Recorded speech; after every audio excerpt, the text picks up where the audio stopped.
Bienvenidos un día más a Bestseller Lab, vuestro podcast fab de entrevistas a escritores, escritoras y gente del sector editorial.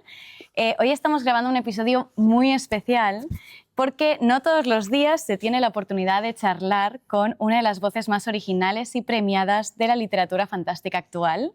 Estamos en Fabra y Coats y en concreto en el Festival 42 de Barcelona, rodeados de libros, autores, magia, y tenemos con nosotros a Frances Hardinge, autora británica ganadora del Costa Book Award, conocida por novelas como El árbol de las mentiras, que se ha leído nuestra querida Ari, o La voz de las sombras, publicadas en España por Editorial Bambú, que es donde trabajo yo, como sabréis quien nos siga habitualmente. Sus novelas exploran mundos donde lo real y lo imposible se entrelazan y siempre con protagonistas jóvenes, o sea, suele escribir novelas para teenagers, young adult también, que desafían las normas y buscan la verdad. Y hoy hablaremos con ella sobre su trayectoria, sobre sus mundos imaginarios, cómo construye sus novelas y también un poquito, ¿no?, sobre cómo funciona el mundo editorial anglosajón, que también esto a veces nos tiene un poquito intrigadas. Entonces, la entrevista a partir de ahora va a ser en inglés. Quien no sepa inglés no pasa nada. Estará todo subtitulado en el vídeo, así que empezamos. So, hello, Frances. How are you? I'm very well. Thank you for having me. No, thank you for being here. So, first of all, we always start with a question. What are you reading right now? I am currently reading some very old books. Okay. Yes. Good. I have got in a bad habit of reading books on Project Gutenberg. So 19th century books like Dickens and Anne Bronte's Tenant of Wildfell Hall, which is surprisingly ahead of its time, very feminist. I think I've read Bronte, but what are the main titles of Bronte?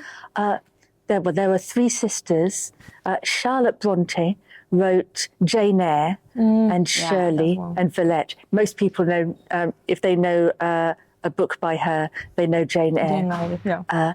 Emily Bronte wrote Wuthering Heights. Wuthering Heights. And both Jane Eyre and Wuthering Heights are very gothic and toweringly passionate and imaginative.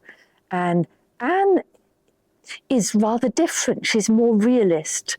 And her heroine is trapped, certainly, but in a marriage. It is a portrait of a marriage to a selfish, manipulative, emotionally immature alcoholic who has power over her destiny because she's a woman and he's her husband. Or rather, he does not have as much power as he expects because she takes some steps that would have been shocking at the time. Yeah. In fact, that's what you were talking about, like this morning, or no, yesterday, about like this horror, which they find it like it was fantasy, but it was not fantasy. In fact, it was like what she was living. So yes, I think that certainly applies in this case. I think they were also talking about Mary Wollstonecraft's Gothic novel, which everybody thought was implausible, but in fact she was talking about the state of affairs for women at the time. We know now what types of books you read now, but what types of books do you used to read when you were a child? Oh, I read a lot of fantasy. In fact, I think fantasy that I read early on shaped my imagination and my tastes more than anything. There's an author called Susan Cooper, who wrote a book called The Dark is Rising. And I was a little obsessed with those books. It involves a number of ordinary children who are drawn into a fight against the forces of darkness that has been going on behind the scenes for centuries. And it draws on lots of different types of mythology and English folklore. And I think it was the first time I had a sense of the mythic, and it was quite intoxicating. And how old were you? I think I was about I must have been about 8, I think. 8. Yes. Okay. Super young. Of course, before that, there were books like Alice in Wonderland. Oh, yeah. Yes. Yeah, mine too. I mean, we're obsessed with Alice. And my father also read us The Hobbit Oh, yeah. by Tolkien, and a book called The 13 Clocks. Okay. That one, no. I've never It's by James Thurber, and it's a dark fairy tale, but it's also quite playful. And it plays little games with language and made-up words. For example, the villain threatens to slit someone from their guggle to their zatch, which is very expressive. Doesn't mean anything, but it sounds very threatening. It sounds, yeah. And there is a monster called the Toadle that is never seen clearly, and all people know is that it is made of tongue and that it moves like shadows and like monkeys and smells of unopened rooms. And it doesn't swallow people, it gleeps. Wow. That's very imaginative. So I wanted to ask you, like, when was the time or the moment that you realized that you wanted to be a writer? But these days that I was with you, you already told us that you were already like telling stories to your sister. Yes. So I think that would be like great if you could like share it with us. Because I also have a younger sister, and I used to do that too. Yes, we did this. My sister is about a year younger than me. And I would tell her stories serial style, so a little bit more each night. And some of them were light-hearted. There was one involving a family of dinosaurs. That was a comedy one. And then there was one that was a time travel chiller with a murder and ghosts set in a castle surrounded by this moat full of water lilies. Okay, so that's like your kind of stories. Yes, absolutely. I was also writing 1 or 2 quite creepy little things, even when I was about 6. Oh my God. There's a poem I wrote called The Night Dragon, and I didn't even have joined up writing then. It's big round writing. And it describes this big black dragon swooping around through the night and then descending on towns to eat nocturnal pedestrians. Okay. Six. That's 6. Oh Yes. my God. And have you thought about like maybe turning these stories when you were a kid, like to new ones? A No, whole novel. I don't think so. I don't think so. Yeah. There's a lot of things I wrote as a child that I think I will probably never show anyone, including my first novel, which I wrote in a pad by hand when I was 13. Oh my God. Oh my God. It's quite a short novel, and I've got it in a drawer, and it's staying there because it's not very good. But I learned a lot writing it. That is the good thing about writing. None of it's wasted, because everything you write teaches you something. That's so true. That's what I keep saying here, because she wants to write a book. And I didn't write a whole book until I was 27 because I was too afraid of failure. And that's what's happening to her. Like, she wants to write the perfect book. And I told her it's impossible. Yes. That's why I start writing and then I have to stop and like throw it away, and I'm like in writer's block. And I don't understand. I understand. Every book I write, I run out of faith in it while I'm writing it. And it's not fun, but one of the things you learn is to push on even when you hate the book. Yes, and there's no such thing as a perfect book. Even now, when I'm finishing the final draft of a book, and my editor is saying, "We have to take it away now," I say, "No, it still has problems. I can fix it." And God. they have to drag it away from me. How much time do you give yourself to write a book? It varies. I am not the fastest writer. There are others who are much faster than me. And it generally takes me a bit over a year to write the first draft. And then there are the edits, which take months more. And this is partly because my first draft is always far too big. Okay. I love words. I love to play with words. I like to have lots of words. And I always realise that there are one of the main things I have to do between the first and second draft is cut out lots of words. In fact, in one case, 40,000 words. 40,000. Oh my God. That's Yes. a lot. But Yes. Yeah, maybe you could write like a new adult book so it can be bigger. Well, the thing is, books and stories are often better for being cut. Yeah. And it doesn't feel that way. And sometimes it hurts.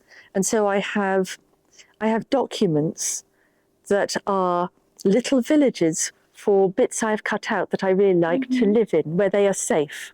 So I don't feel like they're gone. And I say, you're okay, you stay there now. Maybe I'll find somewhere else that you can another book you can go into. But in the meantime, you just stay there with these other paragraphs. I love that you're saying that, because right now I haven't that problem. My literary agent told me, please don't go over 1,000, 2,000. I don't know the numbers in English. 120,000 120,000. words. And I was like, oops. And she told me, please, because I don't know. Like if they had to translate it, it's more expensive. Printed is Right. big, and I was like, but it's impossible. But I agree with you that sometimes it's better when you cut it. Once you Yes. have it, you know which storylines you have to cut, because until it's written, I don't know. Yeah. Yes. I find it much easier to cut after it's finished. Oh, really? Yes. And some parts I find easier to rewrite, like the start. The start is always important. And I am very aware of this. So if I tried to get the first chapter perfect, I would never leave it. There would be no book. That's my problem. That's my problem. Like 100%. I get through my first chapter by saying, I'll change it later. Okay, maybe I should do You that. can always change it. Yes. Oh my God. So you won very prestigious prizes such as Costa Award. What real impact does it has to a writer, like to have this? It has a big impact. And of course, one of the impacts it has is financial. The Costa Prize came with some prize money, which obviously was lovely. How much was it? Can we know? It was actually £30,000. That's great. Yes, That's great. That's what I thought. But it also pushed me onto a UK bestseller list. Yeah. I'd never been on one before. And Oh, really? yeah, absolutely. You should be there like always, because Thank you. I really love your writing. Thank you very much. Really. There was definitely a lot of press interest in that particular prize as well. The day after I won the prize, the whole day was spent on TV interviews and radio interviews and photo shoots and in-person interviews from, I was picked up at 6 in the morning and it went until 6 in the evening. Okay. And these things were back to back. There were 4 different TV interviews. And at one point, we were caught in traffic and we were in danger of being late for a TV interview. And I was having a radio interview over a phone. Wow. And just ended that as we reached the studio. And as we were running towards the studio, I started to giggle. That must be like a very happy moment, but also very demanding. Yes, well, felt as if I had fallen into Wonderland. Wow, good metaphor. Wow, yeah. And right. yes, it all felt incredibly strange and as if the world had turned upside down, but in a very good way. And to some extent, it hasn't become normal again. I live in Wonderland now. That's very nice. I want to live in Yes. Wonderland too. Can you take me? I am glad, though, that it happened with my 7th book, not my first, because I think if you had that sudden surge of attention on your debut, that would be huge amounts of pressure. That would be really destabilizing. So I think it's better this way around for me. And how many books did you write before you were published for the first time? I wrote a number, but I did not send them off. I was mostly sending off short stories. Okay. I'd been sending those off since I was 16 years old and had had a few published in my early 20s. The ones I wrote in my teens were very weird. Okay, the books you see now that I've written, they are quite weird. I had to tone down the weirdness of my writing style a bit. I want to read the other ones. Me too. I'm very curious now, guys. One of my favourite pieces of feedback from one of these magazines that I sent a story to basically said, "We really liked your story. We wish we knew what it was about." Okay, but you like them anyway, so. I love that. Yeah, I think it's very good that we have you here, so we can maybe ask you about the British publishing house system, because here in Spain, well, nowadays, like they expect a big success from you, big numbers, since your first book.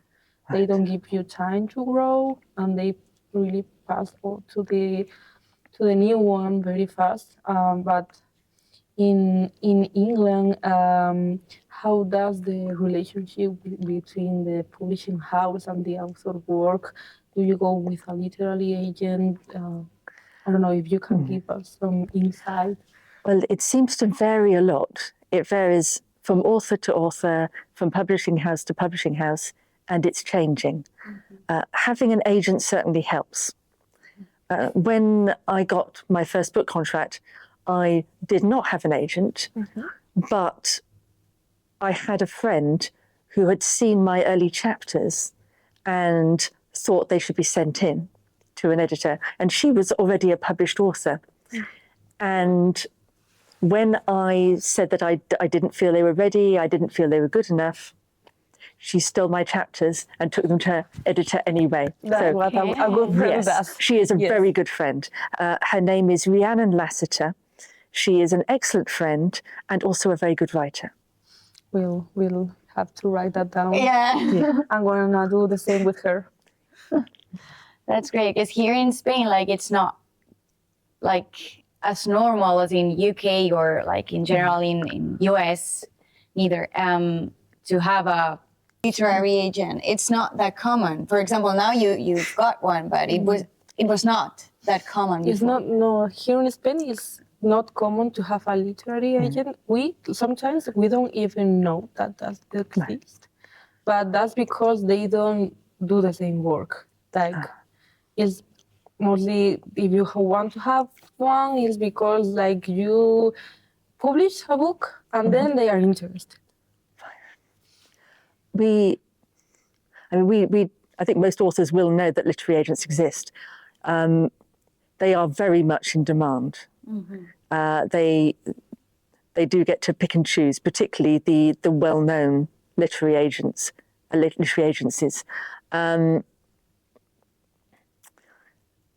You do have an increasing number of people getting published in different ways, though. You have the small independent publishers who may be publishing quite a lot of people who do not have agents.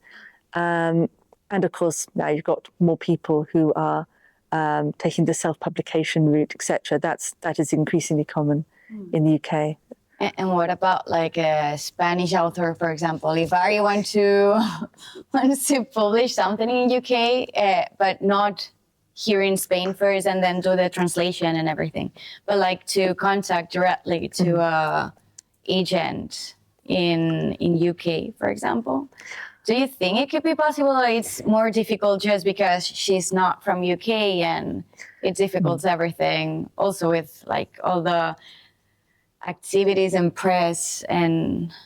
I'll be honest, I don't exactly know. Okay.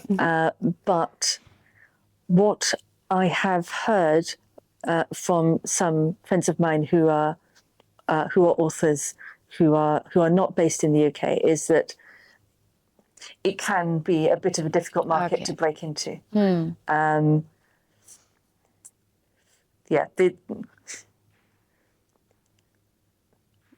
mean, it might depend a little on whether the book that was being written in English or being written in another language for translation. I think the market is not always as receptive to books in translation as it should be. Yeah. I would like to zoom into your books and I know more about them. What would you say is the main difference between the first book that you got published, not the first book that you wrote, and the last one, in terms of the writing or what has changed? That is difficult because I don't have a clear evolution or a clear writerly story. I am very contrary. I like doing things that I have not done before, and I like doing things that people do not expect. If people tell me that I am a certain kind of writer that writes a certain kind of book, I feel a very strong urge to write something different.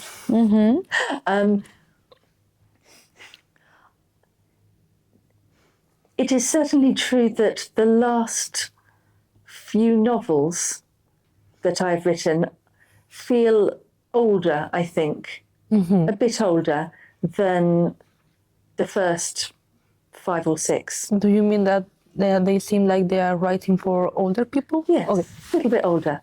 Yes, they are a bit older, they are a bit darker, a bit more complexity perhaps. So I think that has changed. I hope that I have learnt to be a little less self-indulgent with language. I am still quite self-indulgent. My metaphors tend to hunt in packs. But hopefully I have got a little better at being ruthless with myself and cutting some of those out. Okay. And like most of your books are placed in a fantastic world, but some of them, I think, the light tree, it has like this in Victorian era and everything, so you had to do a research, right? Yes. So tell us about this research you have to do when you're writing a book. Oh yes, well I always do a lot of research. Certainly it is absolutely essential if one is writing in a historical setting, even though it is historical fantasy. I've written 3 books in a particular historical period: Cuckoo Song in the 1920s, The Lie Tree in the Victorian period, and A Skinful of Shadows at the start of the English Civil War. So then, of course, you are researching all the fun stuff, like the way different spies operated and what they were all doing during the war. And in fact, a number of those were women, which is always fun and interesting.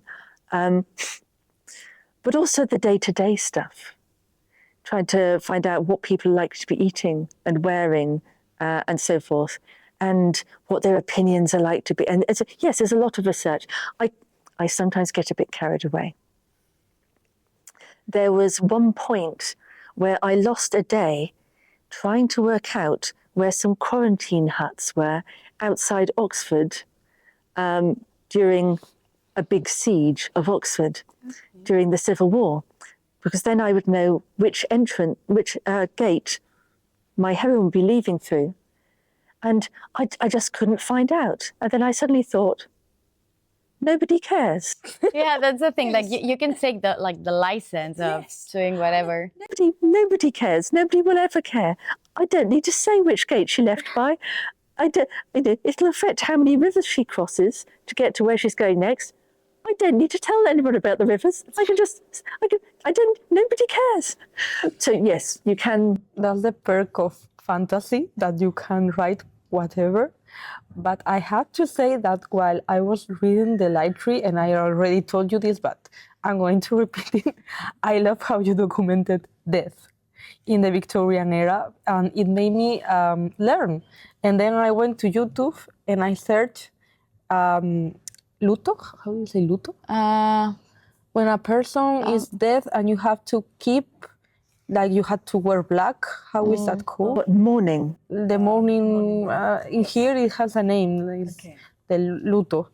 And I searched for rituals in the Victorian era about how women used to do that they couldn't wear anything that wasn't black. And even 3 years later, they had to wear gray. And they, Mourning. Yes. you made me do that. And it was very good because the last time I read a book that made me go to research something, and maybe that was like 2 years ago. I don't know why, but yes, I thought that was very good. So maybe if you didn't lose that day like searching for that, because I would have been interested. Well, thank you. And what do you enjoy the most? Like this part of researching or like to invent? Both. But I do enjoy research. And funnily enough, I also do quite a lot of research for the imaginary worlds, the ones that aren't historical settings. Yeah, true. Because you said like the Island of Whispers was also like based on the Greek mythology about Caronte and... Yeah.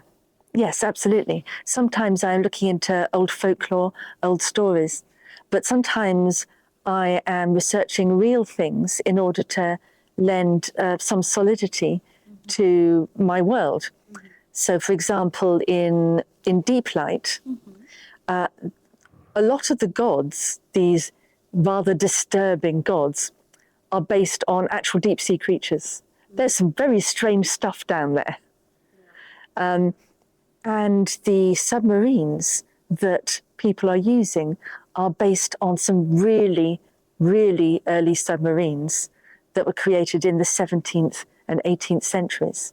Because I didn't want 19th century or 20th century submarines. Those looked too safe. I wanted really unwise, dangerous submarines. And some of them are based on one that was created by a gentleman called Cornelius Drebbel. And it was made of timber and leather, and it had oars. Oh my God. And you have to go... Oh my God, no. He only took it down in a river. He only took it down in the river, not the sea. But he did come up again alive. I remember the Ocean Gate where the 5 guys that went into the Titanic and Oh yeah, like during the quarantine, right? Yeah. Oh my God, yeah. I remember that. Yeah. Yes. That came to my mind too. So if you had to pick one of your books to make a movie or a TV series, what would it be? Oh. And why? That is very difficult. I think I would probably pick Cuckoo Song, just because it is the book I enjoyed writing the most. Really? Yes, and I don't know why. As I mentioned, with most of my books, I get a certain way through it, and then I start hating the book, and it's nearly always 2/3 of the way through. But for some reason, Cuckoo Song, I never hated it. I just had fun writing it all the way through. Oh, so that is possible. That is possible to not hate your book. Well, afterwards I was thinking, hooray, maybe it'll be the same next time. And no. And do you have like a specific process of writing? Because I know your map, at least it's called in planter. Because Yeah. planner, yeah. Because in Spain we have this metaphor of map writer, the one who is planning everything, and I don't know that. oh my god, I don't remember. The thing that You know when, the thing when you see if it's north or south or Compass. yes. compass writer and map writer. We say planner and pantser.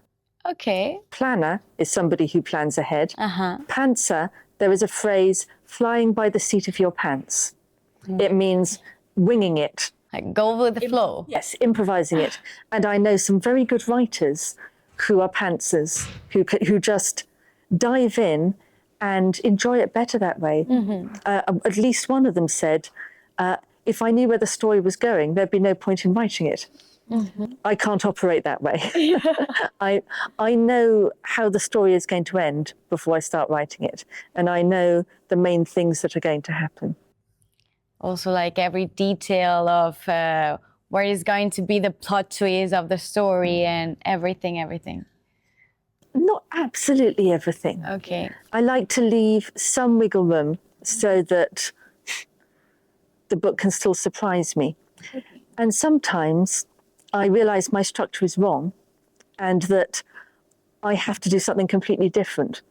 But it is still useful to have the structure to begin with, even if you then leave it and go in a different direction. For some writers, their characters are like live people that live with them. Is that the same way to you? I think there is a certain amount of that. One of the reasons I don't make it too rigid is so that my characters still have life. Okay. I know the main things they're going to do, hopefully. But if you force characters to do things they have decided they don't want to do, they sulk. They will walk woodenly through the scenes, and they will say the lines you give them, but not as if they mean them. And they are basically on strike. I love that. I love that too. As a professional writer, you have like to write for a living. What do you do when you have a writer's block? Writer's block with me usually doesn't take the form of being unable to write. It takes the form of writing something and knowing it's wrong. A particular chapter, and not just this could be better, but this doesn't work to the point where I can't write the next chapter. You know, it's like building a wall. This is a loose brick that isn't stable, and I can't leave it there. So you write it again. But do you still write the next chapter? Do you still write the next chapters and then come back? It depends how badly wrong it is. Okay. If it's something that needs tweaking and fixing, but it's done its job for the moment, I can go on. If I'm looking at it and thinking, no, this is a loose brick, this is uneven, this won't support the next bit of the foundation, then I write it again, and sometimes again and again and again and again. There have been points where my writer's block has taken the form of writing a chapter about 12 times because I know it's not right. And it is wrong enough that I can't actually move on until it functions. Okay. Do you have like a process of I had to write 2,000 words per day, or I have to sit and write for 5 hours straight, or do you have like a kind of routine or something? Both of those are a really good idea. Anyone who can do that, I absolutely recommend it. I know authors who can do these things. At least one of them has promised that when they die, I'm allowed to eat their brain in the hope of gaining this superpower.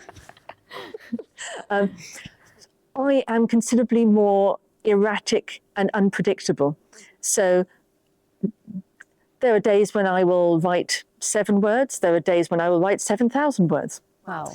It will have a lot to do with how close the deadline is. Okay. So you were good under pressure. Panic and caffeine both have a stimulating effect on my productivity. What can happen if you don't meet the deadline? It has been known. My publishers are very forgiving, thankfully. I always try to, but sometimes, particularly if the book is turning out to be longer than I expected, sometimes I do overrun, which makes me feel guilty.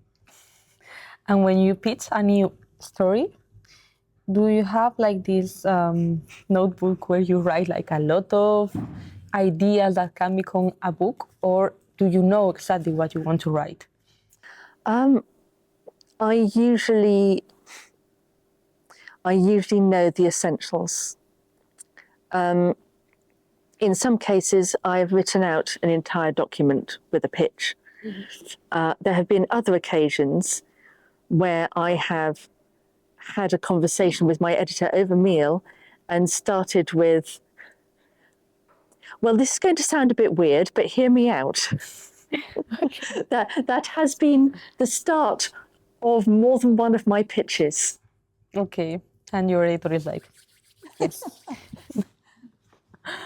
And do you have like a ritual or something like before when you are going to write? For example, I don't know if it was Brandon Sanderson that it's like only writing during the nights, or I don't know. Allende, I think that she can only start a book in January, and she has to light a candle. That's her ritual. I know some that are like, okay, I only can write during nights or in the mornings, or I don't know, or I need a candle, or I need a coffee in my table. If not, I cannot write anything. I don't really have anything like that. Okay. I mean, in terms of my schedule, I aim for 9 to 5 and miss routinely. I need a certain amount of irregularity. I need variety. Okay. I thrive off this. Lockdown was really bad for me. Well, for me, it was like the best time ever. I found it really hard to be productive, because it turns out that what feeds my brain is being on the move. New things, new people, new places, new experiences. So lockdown was not great. Yesterday, in one of the talks, talk about how YA and fantasy is underestimated in the world of literature. And I think this, like, maybe the two of you could talk about how do you feel about these people who are thinking that fantasy is not like a serious genre, or maybe YA also? Well, to a certain extent, I feel like somebody who is having fun on a bouncy castle while other people walk past having less fun, being snooty about people who play on bouncy castles. So I can't help feeling that I am having rather more fun than they are, and that does rather take the sting out of it. But at the same time, I do feel they're missing out. As I was saying in the panel event, I do sometimes talk to people who will say things like, so when are you going to write an adult book? And you can tell what they mean is, when are you going to write a real book? And similarly, I talk to people who say, oh, I don't read fantasy. Yes, I read your book, but I don't really think of it as fantasy. And they might all say, yes, but I read your book, but I don't really think of it as a children's book. Well, it is. Yeah. this is a children's book, or this is a YA book, and this is a fantasy book. These are people who have set ideas about what they like and what they can read and what that says about their identity. 100%.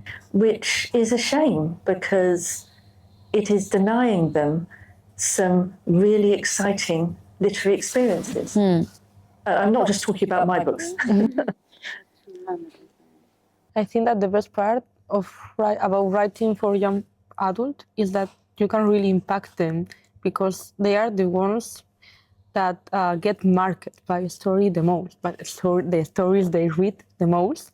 And then years later, they are the ones that are going to come up to you and say, when I was little, your story touched me so much, blah, blah, blah. Maybe you inspired them to become a writer or something. Has that ever happened to you? It has, and I absolutely love it. Little moments like that make me feel like I have justified my existence in this world. Oh, that's so cute. Yeah. Yeah. Yeah. And she said everything. We can cut here. No, but let's go to the final part of the podcast, when this is like a little fun moment. Yeah. We all always have these 3 questions we always ask. You have to name 3 writers or 3 books that have inspired your writing or that have inspired your life in general. You can choose. Okay, they might be odd ones. Is that? Yeah, sure. Well, definitely The Dark is Rising by Susan Cooper. The Hitchhiker's Guide to the Galaxy. I love that book. By Douglas Adams. Alice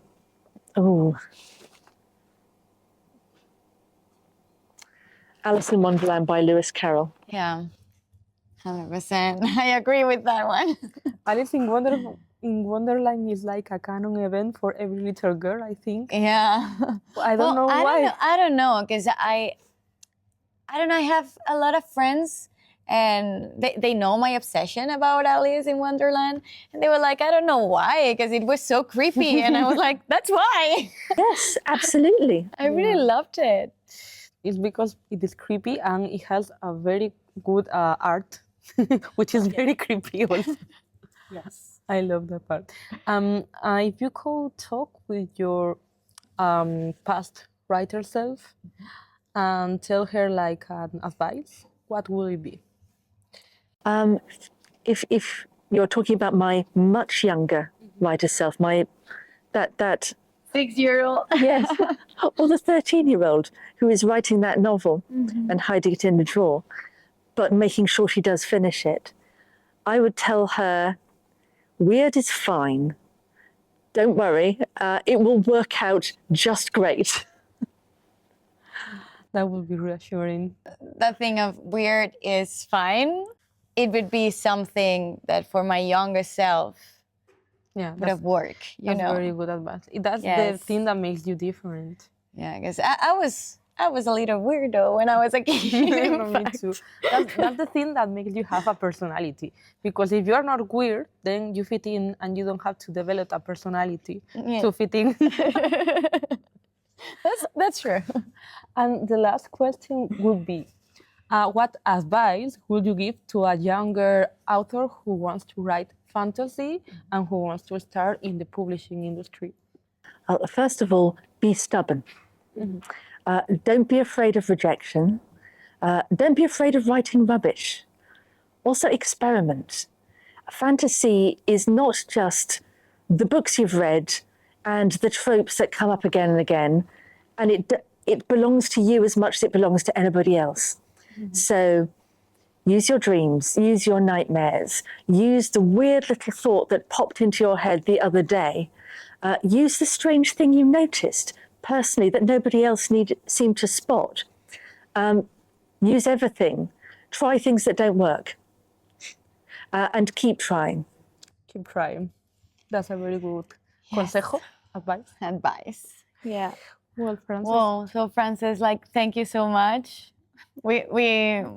I would like ask This questions was like the best- forever. This was the best interview that we've ever done Yeah, so yeah. far. So thank you I mean, so sorry much. for the others. We really appreciate that you were here. But, But sorry, guys.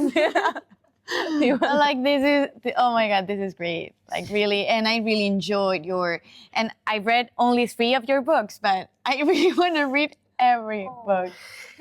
And I know you have written like 1 more, and Are you currently writing another book? I am, yes. I have nearly finished another YA dark fantasy. And this one's a bit more medieval in feel and has very strange castles that don't always remain where you left them. Okay, I love that idea. yeah. Weird, but I love that. Okay, so Okay, so we'll be tuned to your new book. yeah. Thank you for being here. Probably Bamboo is gonna For Bamboo? have it. The little promotional moment. And that's it, folks. Thank Yeah. you for watching. Thank you. Y ahora pues ya nos despedimos en castellano. Hasta aquí este episodio especial durante el Festival 42 aquí en Barcelona. Queremos decir que este es el último episodio de la temporada y que la temporada que viene Tendremos un sitio para grabar. Sí, Creo. tendremos un sitio para grabar, tendremos más entrevistas obviamente con gente interesante, Y vamos a hablar entre nosotras. de más cosas, crearemos secciones nuevas y vamos a hacer un rebranding completo de todo el podcast. Así que a estad mirar. atentos. Y en teoría va a ser pues en febrero, En febrero. 2026, ¿no? Sí. Yo creo que sí. Así que hasta aquí, espero que os haya gustado la primera temporada, con la calidad que hemos tenido hasta ahora, porque todo va a ir a mejor. Así que gracias. Chao, chao.